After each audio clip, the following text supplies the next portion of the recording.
एकपटकको कुरा हो, एउटा शान्त गाउँमा एकजना किसान बस्थे। उनीसँग सानो 3 महिनाको नानी र एक वफादार न्याउरी मुसा थियो। एक दिन किसान खेतमा काम गर्न गए। नानी कपडाको झोलुङ्गे झुलामा शान्तसँग सुतिरहेकी थिइन्। न्याउरी मुसा सधैँ जस्तै घरमै बसिरहेको थियो। किसान घर फर्किए।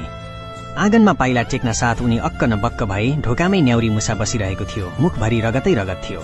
किसानको मनमा डर समातियो। न्याउरी मुसाले नानीलाई हानि त गरेन।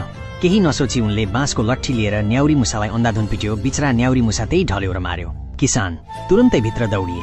भित्र पुगेपछि देखे नानी त शान्तसँग सुतिरहेकी थिइन्, तर झोलाको छेउमा एउटा ठूलो मरेको सर्प लम्पसार थियो, रगतले लतपतिएको।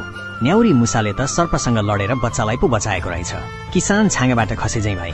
उनी बाहिर दौडिएर मरेको न्याउरी मुसाको छेउमा घुँडा टेकेर बस्न पुगे। आँखा आँसुले भरियो। मलाई माफ गरिदेऊ साथी। त्यस दिनदेखि उनले गाउँभरि यो कथा सुनाउन थाले। एक गहिरो शिक्षा दिँदै क्रोधमा निर्णय नगर्नुहोस्, साँचो के हो बुझ्न प्रयास गर्नुहोस्, अनि मात्रै कदम चाल्नुहोस्। यदि तपाईलाई यस्तै कथाहरू हेर्न मन छ भने कृपया मेरो च्यानललाई लाइक र सब्स्क्राइब गरिदिनुहोला। धन्यवाद।